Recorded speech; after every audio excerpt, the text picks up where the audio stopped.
गौतम बुद्ध को कैसे मिली ज्ञान। ऐसी वीडियो देखने के लिए चैनल लाइक और शेयर कीजिए।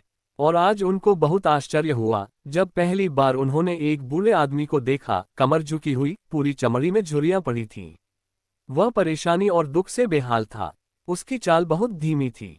बूढ़े की झुकी हुई कमर को देखकर सिद्धार्थ को एक झटका लगा और सारथी से उन्होंने पूछा, क्या एक दिन मैं भी बूढ़ा हो जाऊंगा?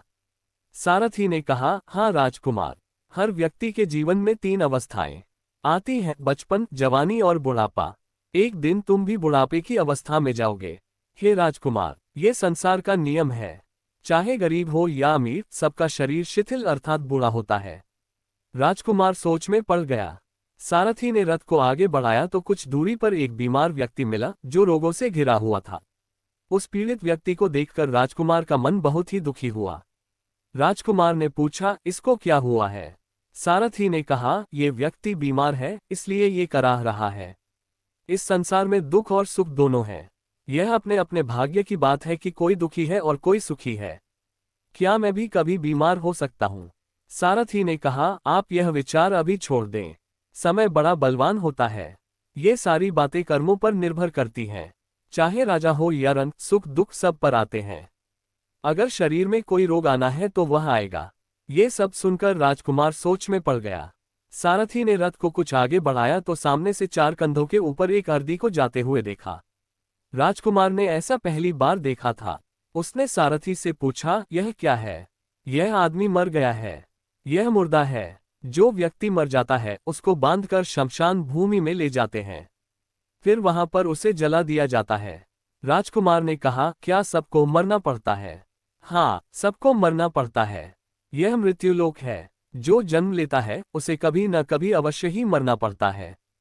तो इसका मतलब ये हुआ कि ठीक इसी तरह से एक दिन मुझे भी मरना होगा। मेरी देह भी मुर्दा होगी और मुझको भी 4 कंधों पर उठाकर ले जाया जाएगा।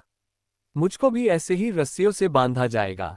मेरे भी आगे पीछे घर के सदस्य रोएंगे, तड़पेंगे और जिस संसार को मैंने इकट्ठा किया है वह सारा का सारा मुझसे छूट जाएगा। इसका मतलब ये हुआ कि क्या एक दिन मैं भी मर जाऊंगा? क्या एक दिन यशोधरा भी मर जाएगी? क्या एक दिन मेरा राहुल भी मर जाएगा?